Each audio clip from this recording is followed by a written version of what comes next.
Classes में। तो चलिए दोस्तों, आज बात करेंगे बेसिक इलेक्ट्रिसिटी और बेसिक इलेक्ट्रिसिटी के सभी क्वेश्चंस को देखेंगे इस वीडियो में। तो आप लोग वीडियो में इन तक ज़रूर बने रहिएगा। साथ ही साथ अगर किसी प्रकार का दिक्कत होता है तो आप लोग उसके लिए कमेंट कीजिएगा, है ना। तो आप लोगों को जवाब बहुत जल्द मिलेगा। तो चलिए आज का सबसे पहला प्रश्न से स्टार्ट करते हैं बेसिक इलेक्ट्रिसिटी का। उससे पहले आप लोग डिस्क्रिप्शन को जरूर चेक कर लीजिएगा, क्योंकि डिस्क्रिप्शन में व्हाट्सएप ग्रुप, टेलीग्राम, इंस्टाग्राम सभी का लिंक मिल जाएगा। आप लोग सभी को फॉलो कर सकते हैं, बारी बारी से सभी पे नोटिफिकेशन मिलता रहेगा। आज का सबसे पहला प्रश्न दिया हुआ है बेसिक इलेक्ट्रिसिटी का। ऊष्मा की व्यवहारिक ऐसा इकाई डैश में व्यक्त की जाती है। किसका भाई? यानी कि ऊष्मा, है ना, ऊष्मा का। और दोस्तों यानी कि ऊष्मा का व्यवहारिक इकाई जो होता है यानी कि जूल होता है, ठीक है, जूल होता है। बहुत सारे स्टूडेंट क्या करते हैं यानी कि कैलोरी में मार करके आ जाते हैं ना, कैलोरी रहता है ऑप्शन में दिया हुआ और उसमें उसको यानी कि टिक करके आ जाते हैं। तो क्या होता है उस टाइम यानी कि उसका आंसर जो है यानी कि गलत हो जाता है, ठीक है ना। जब जूल दिया हुआ है तो यानी कि जूल को टिक करेंगे, ठीक है ना। करेक्ट आंसर जो होगा इसका बी में दिया है जूल, राइट आंसर इसका बी सही हो जाएगा। अगला प्रश्न पे चलेंगे, है ना। आज का अगला प्रश्न पे डिस्कस करते हैं। आज का अगला प्रश्न दिया हुआ है, क्वेश्चंस में कह रहा है एक डैश रैखिक प्रतिरोध है जिसका प्रतिरोध वोल्टेज बढ़ने के साथ यानी कि घटता है, ठीक है ना। वोल्टेज जब बढ़ जाता है तो क्या होता है भाई? जिसका प्रतिरोध वोल्टेज के बढ़ने के साथ घटता है ना। अगर वोल्टेज बढ़ गया, देखिए अगर वोल्टेज बढ़ रहा है तो उसका प्रतिरोध की मान यानी कि क्या है भाई? यानी कि घट रहा है। और ऐसा जो प्रतीत होता है दोस्तों यानी कि वेरिस्टर में होता है। यानी कि ऐसी घटना जो है यानी कि वेरिस्टर में होता है। किस में होता है भाई? यानी कि वेरिस्टर में होता है। टंगस्टन का जो तापमान होता है यानी कि गलनांक बिंदु जो होता है सबसे ज़्यादा यानी कि लगभग 3300 यानी कि 3480 या ऑप्शन के हिसाब से 3380, बहुत सारा बुक में लिखा हुआ है ना। 3380 डिग्री सेल्सियस पे ये क्या होता है भाई? यानी कि पिघलता है। कितना पे? 3380 डिग्री सेल्सियस पे, ठीक है। तो इसका राइट आंसर जो होगा दोस्तों वेरिस्टर, है ना। वेरिस्टर का जो यानी कि प्रतिरोध जो है यानी कि वोल्टेज बढ़ने के साथ यानी कि घट जाता है। राइट आंसर जो होगा ऑप्शन इसका ए सही हो जाए, क्योंकि ए में दिया हुआ है यानी कि वेरिस्टर। अब चलिए आगे बढ़ते हैं अगला प्रश्न पे। आज का अगला प्रश्न दिया है, क्वेश्चंस में कह रहा है, क्वेश्चंस में दिया है 230 वोल्ट विद्युत स्रोत पर 10 एम्पीयर धारा लेने वाले विद्युत हीटर की इनपुट शक्ति कितनी है। यानी कि विद्युत हीटर का इनपुट शक्ति पूछ रहा है। तो सबसे पहले यानी कि भी का जो वैल्यू दिया हुआ है कितना दिया है भाई? यानी कि 230 वोल्ट दिया हुआ है, ठीक है। साथ ही साथ आई का वैल्यू कितना दिया हुआ है? 10 एम्पीयर दिया हुआ है। और निकालना क्या है? शक्ति निकालना है। तो P बराबर वी आई होता है, V गुने आई होता है। तो भी का वैल्यू कितना दिया है? भी का वैल्यू यानी कि 230 दिया हुआ है। साथ ही साथ आई का वैल्यू जो दिया हुआ है भाई यानी कि 10 एम्पीयर दिया हुआ है। अगर इसको मल्टीप्लाई करते हैं तो कितना हो जाएगा? 23 पे यानी कि 00 होने वाला है। कितना होने वाला है? 23 पे 00 होने वाला है। ऑप्शन किस में दिया है? 23 पे 00। और ये जो होगा यानी कि वाट होगा, क्योंकि शक्ति का यूनिट वाट होता है, ठीक है ना। ऑप्शन किस में दिया है? यानी कि 2300 वाट। तो ऑप्शन ए में कह रहा है 230 वाट। तो 230 वाट नहीं होगा, ना 23 वाट होगा, ना 0 वाट होगा। ये जो होने वाला है दोस्तों यानी कि 2300 वाट होने वाला है, जो कि ऑप्शन सी में दिया है। करेक्ट आंसर जो होगा ऑप्शन इसका सी सही हो जाएगा। चलिए आगे बढ़ते हैं। अगला प्रश्न आज का दिया हुआ है, क्वेश्चंस में कह रहा है कि 2 ओम और 3 ओम और 6 ओम वाले 3 प्रतिरोधकों को समानांतर कड़ी में जोड़ा गया है। संयोजन का कुल प्रतिरोध कितना होगा? चलिए क्या भाई? यानी कि समानांतर में यानी कि 1/RT में जोड़ा गया है। तो 1/2 प्लस में यानी कि 1/3 और प्लस में यानी कि 1/6, ठीक है। इसका यानी कि एलसीएम कितना हो जाएगा? 2 3 6। क्या दिया हुआ है भाई? यानी कि 2 3 6 दिया हुआ है, ठीक है। और 2 3 और 6 का अगर एलसीएम लिया जाए तो कितना हो जाएगा? यानी कि 6 हो जाएगा। अब यानी कि कितना बार पढ़ेंगे तो 6 आएगा। तो भाई यानी कि अगर 2 बार पढ़ते हैं, है ना, 2 तिया कितना यानी कि 6, तो 3 होगा। और प्लस में फिर इसको कितना बार पढ़ना पड़ेगा? 2 बार पढ़ना पड़ेगा। और इसको यानी कि 1 बार पढ़ना पड़ेगा। तो इसको अगर जोड़ते हैं तो 3 2 5 और 1 6 हो रहा है। कितना हो रहा है भाई? यानी कि 1/RT बराबर 6 यानी कि 6 हो रहा है। तो हमको RT निकालना है तो ऊपर को नीचा कर देंगे, नीचा वाले को ऊपर कर देंगे। तो दोनों तो बराबर है, तो ऊपर को नीचा कीजिए या नहीं कीजिए, बात बराबर होने वाला है। ये से कट जाएगा 6 से 6 और बराबर में जुड़ देगा यानी कि 1 आ रहा है। और 1 जो आएगा दोस्तों ओम में होगा, क्योंकि R का यूनिट यानी कि प्रतिरोध का जो मात्रक होता है यानी कि ओम होता है। ऑप्शन किस में दिया है? 1 ओम। तो ऑप्शन ए में दिया हुआ है 1 ओम। राइट आंसर की बात किया जाए तो ऑप्शन इसका ए सही होने वाला है। क्या सही होने वाला भाई? ए सही होने वाला है। अब चलिए आगे बढ़ते हैं। आज का अगला प्रश्न दिया है, क्वेश्चंस में कह रहा है इलेक्ट्रोमोटिव बल की ऐसा इकाई क्या है? किसका कह रहा है भाई? इलेक्ट्रोमोटिव बल का, है ना। इलेक्ट्रो यानी कि मोटिव बल का, इलेक्ट्रोमोटिव यानी कि फोर्स का। और दोस्तों यानी कि इलेक्ट्रोमोटिव फोर्स का जो यूनिट होता है यानी कि वोल्ट होता है। क्या होता है भाई, यानी कि वोल्ट होता है। रही बात एम्पियर, एम्पियर किसका है, यानी कि एम्पियर जो है यानी कि धारा की यूनिट है। और वेबर की बात किया जाए तो ये फ्लक्स का यूनिट है। किसका यूनिट है, फ्लक्स का यूनिट है। और जब न्यूटन की बात किया जाए ये बल का यूनिट है। किसका यूनिट है, बल का यूनिट है। तो ध्यान रखिए क्वेश्चन से यानी कि सबसे बनता है ना। तो इलेक्ट्रोमोटिव बल का जो यूनिट होगा दोस्तों यानी कि वोल्ट होगा, जो कि ऑप्शन डी में दिया है। करेक्ट आंसर जो होगा ऑप्शन इसका डी सही हो जाएगा। ठीक है, अब चलिए आगे बढ़ते हैं। अगला प्रश्न पर जिक्र करते हैं। आज का अगला प्रश्न क्या दिया हुआ है, अगला प्रश्न है प्रकाश का रंग निर्भर करता है ना, प्रकाश का क्या भाई, यानी कि प्रकाश का।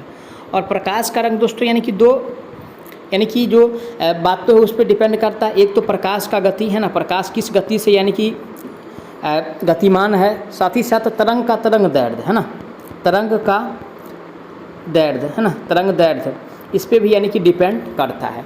ऑप्शन पढ़ेंगे, ए में तो दिया है प्रकाश की गति, इस पर तो डिपेंड करता ही है, निर्भर करता ही है। साथ साथ तरंग दैर्ध्य पे भी डिपेंड करता है, आवृत्ति पे डिपेंड नहीं करता है ना। प्रकाश जो है फ्रीक्वेंसी पे डिपेंड नहीं करता है।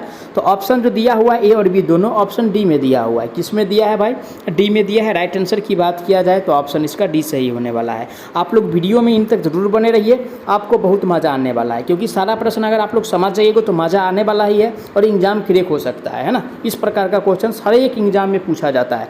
और यूपीपीसीएल टीईटी के लिए रामबाण तो है ही, साथ ही साथ बार्क के लिए भी बहुत महत्वपूर्ण है। कोई भी टेक्निकल एग्जाम के लिए बहुत महत्वपूर्ण होने वाला है। अब चलिए आगे बढ़ते हैं। आज का अगला प्रश्न दिया है शक्ति की एसआई इकाई क्या है। किसका भाई, यानी कि शक्ति का है ना, पावर का पूछ रहा है ना, पावर।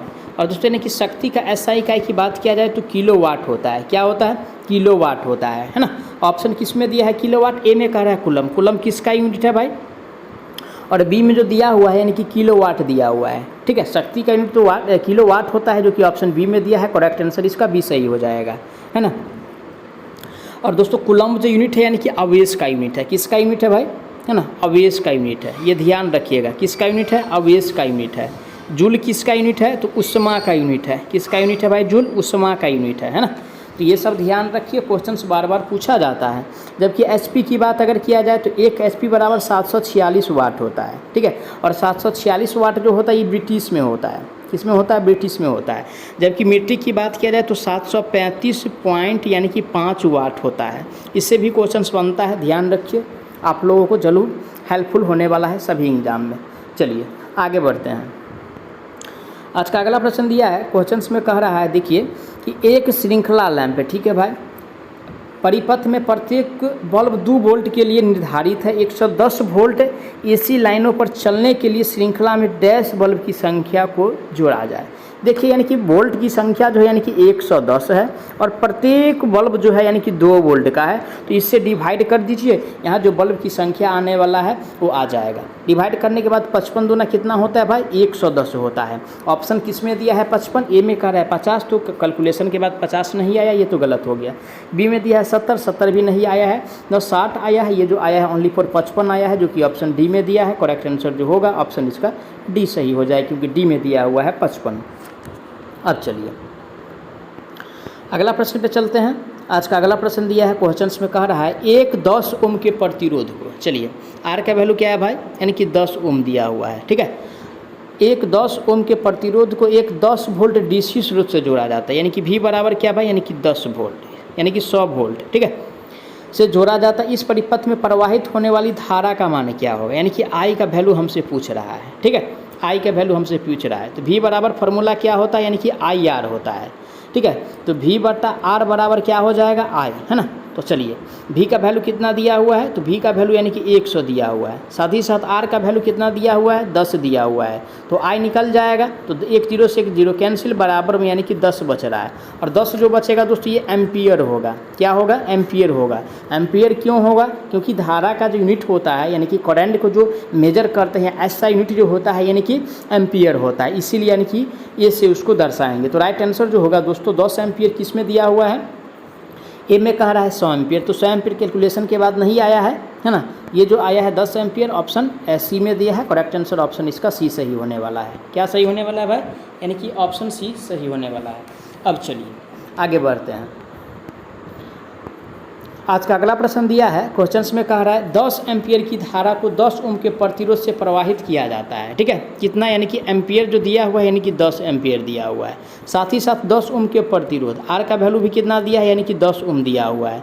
तो प्रवाहित ऊष्मा ज्ञात करना यानी कि एच बराबर निकालना है। ठीक है, तो एच बराबर फार्मूला जो होता है दोस्तों आई स्क्वायर आर टी होता है। ठीक है, आई स्क्वायर आर टी होता है।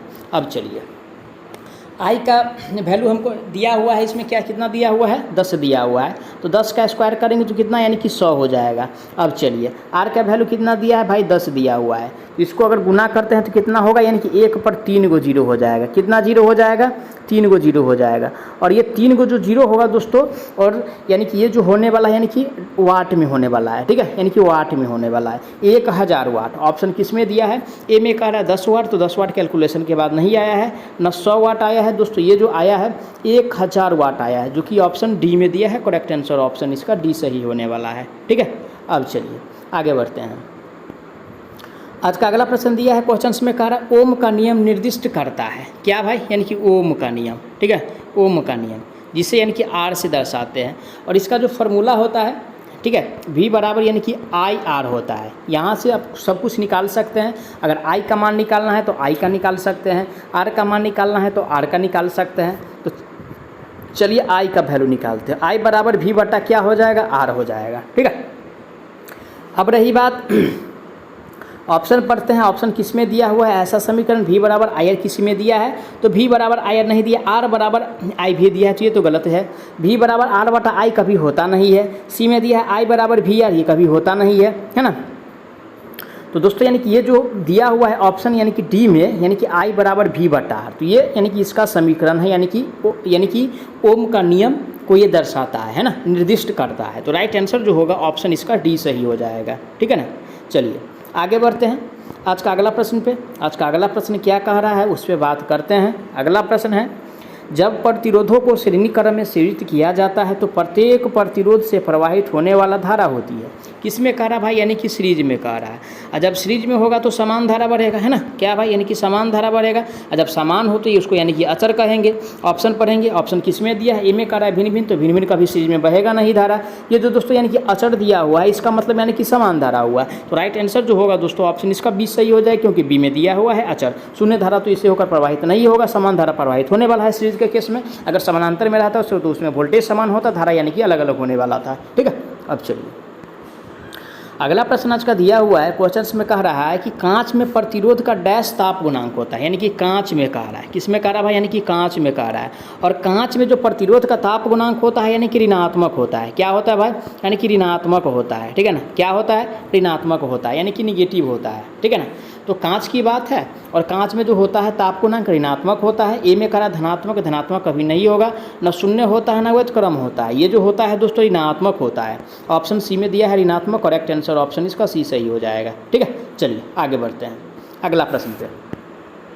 आज का अगला प्रश्न दिया है क्वेश्चंस में, 1 सेकेंड के लिए प्रवाहित 1 एम्पियर धारा को एक डैश कहा जाता है। यानी कि 1 सेकेंड के लिए क्या है भाई, यानी कि 1 सेकेंड के लिए 1 एम्पियर धारा जो प्रवाहित होता है ना, जो प्रवाहित होता है दोस्तों उसको कूलम्ब कहते हैं। क्या कहते हैं भाई, कूलम्ब कहते हैं। ये ध्यान रखिएगा, 1 सेकेंड के लिए प्रवाहित 1 एम्पियर धारा को कूलम्ब कहा जाता है। क्या कहा जाता है, कूलम्ब कहा जाता है, जो कि ऑप्शन बी में दिया है। करेक्ट आंसर ऑप्शन इसका बी सही होने वाला है। ठीक है, जबकि एम्पियर जो दिया हुआ है ऑप्शन ए में, ये धारा का यानी कि एसआई मात्रक होता है। ठीक है ना, यानी कि धारा का एसआई मात्रक एम्पियर होता है, प्रतिरोध का एसआई मात्रक यानी कि ओम होता है, यानी कि आर का। ठीक है, अब चलिए अगला प्रश्न पे चलते हैं। आज का अगला प्रश्न दिया है क्वेश्चंस में कह रहा है, ओम के नियम के अनुसार परिपथ धारा के डैश के व्यतिक्रमानुपाती होता है। यानी कि क्या है जो, यानी कि व्यतिक्रमानुपाती होता है। ठीक है, तो चलिए क्या जानते हैं भाई, V बराबर यानी कि आई आर हम जानते हैं। ठीक है, आई आर जानते हैं।